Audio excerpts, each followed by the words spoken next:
I'm off to do a little foraging. I thought I'd take you with me. It's one of my favorite things to do. I forage year-round for botanicals to use in my flowers, but I think one of the most obvious times to do some foraging is in the winter for Christmas wreaths.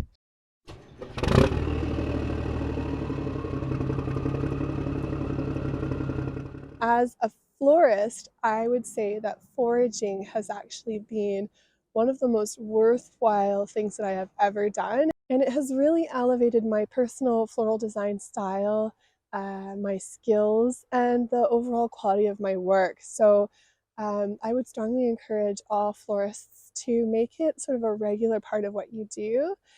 But also, if you're not a florist, foraging is such a fun way to gather materials, such a creative way to approach a wreath that really captures the essence and sort of the local beauty of what's in season around you. And you can find such marvelous things that you've maybe been overlooking your entire life. So I hope that this video is inspiring for you, and I'm going to take you along as I walk around in the woods that grow on our property and in the pastures that we have, and look for some fun materials to add to a great big over-the-top wild style wreath that I want to make for the farm this year.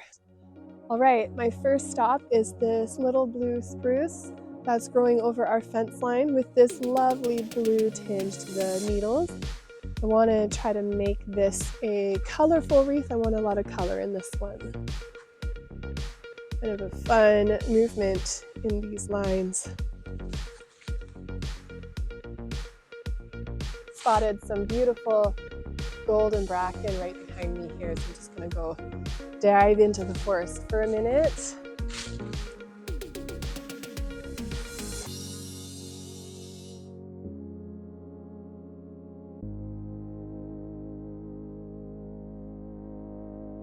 It's one of my favorite things.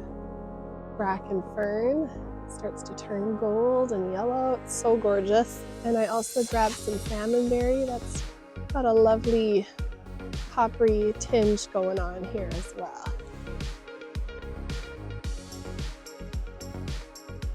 Okay, quick stop here. I found some late tansy that's still green, so I'm going to go cut that.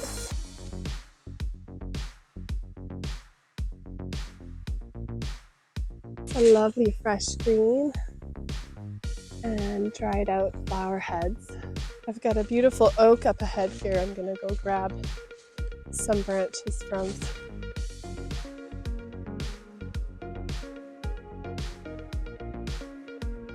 Another great texture.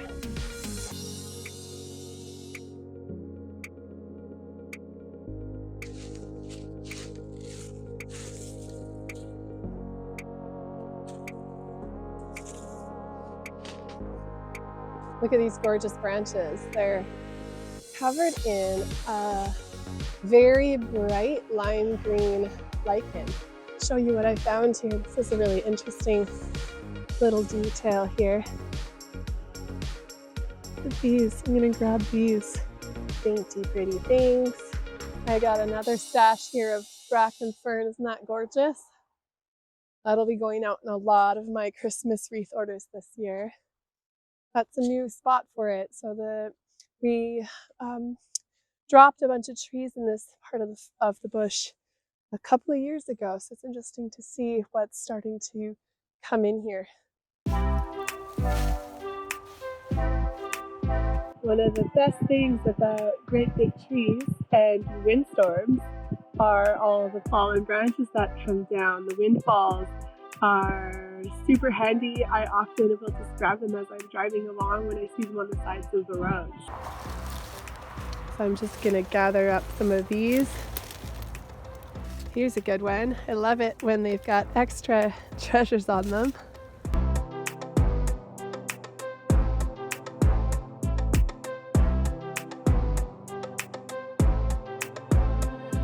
All right, I got a whole bunch of beautiful material. I think it's time to head to the studio and make something beautiful. So much great material here.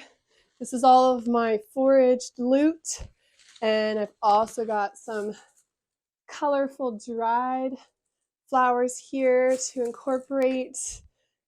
And I'm not really going to prep too much of this. Normally, for a more classical style wreath, I would be cutting things down and being really organized. But the goal for this wreath is to have a wild style with lots of length, lots of long pieces. And so I don't want to cut down too much at this point. I just want to leave things as they are.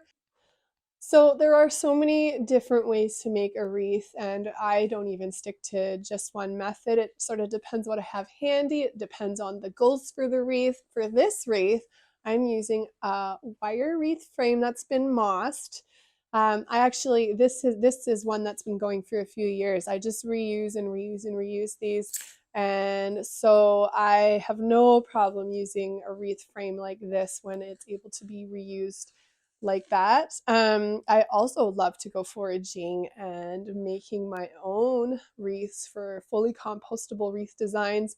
I also love that style. So it really just depends on my goals. This wreath, I want it to be all around. I do like the strength and rigidity that the wire frame offers. And because this wreath is going to be so large, that's going to be an asset. But as I said, there's many ways to make a wreath, and you can kind of just use what you have. You could even get creative with your materials, and there's not really a wrong answer. And for this one, my mechanic style is going to be a wrapped wreath technique. So for the tying, I'm going to be using this jute. All right, I'm gonna get started here. To start, I'm just gonna stick this string underneath one of these metal bars and tie this jute string off. We'll start off with some long, lengthy pieces of floral.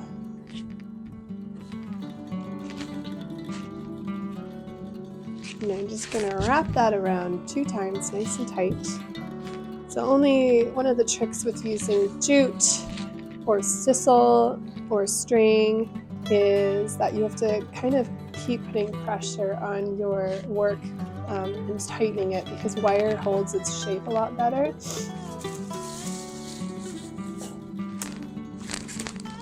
Get some instant bulk here.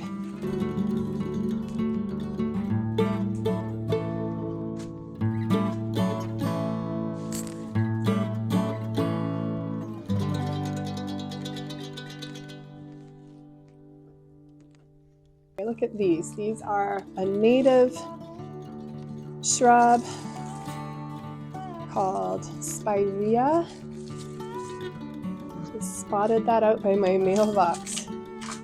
So I thought that looked fun. We'll layer that guy on here.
getting near the end here.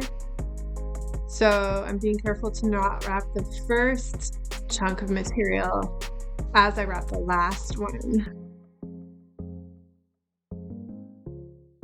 So I'm shortening up my stems a little bit here at the end just to finish this off. Basically, I'm tying the last bit of material underneath the first bit of material.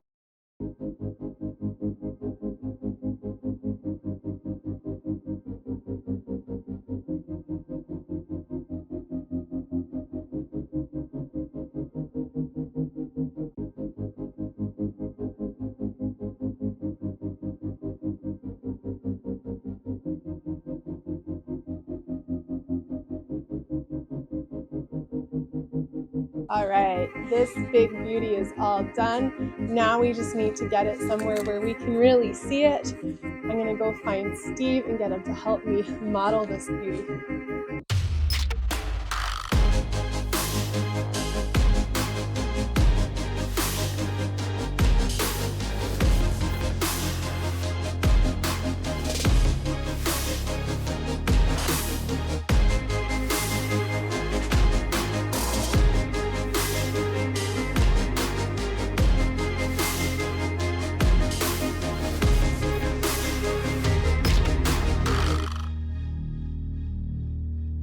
You know, one of my favorite things about a wreath like this is not only does it reflect your personal style, but it also reflects where you are in the world, and not just where you are, but at a very specific time and place in the world that I find very exciting. And this is what makes your wreath 100% unique, but it also makes it so beautiful. So I hope that this video served to inspire you. I hope that you're going out right away and you're going to go start looking for materials that maybe you hadn't thought of using before.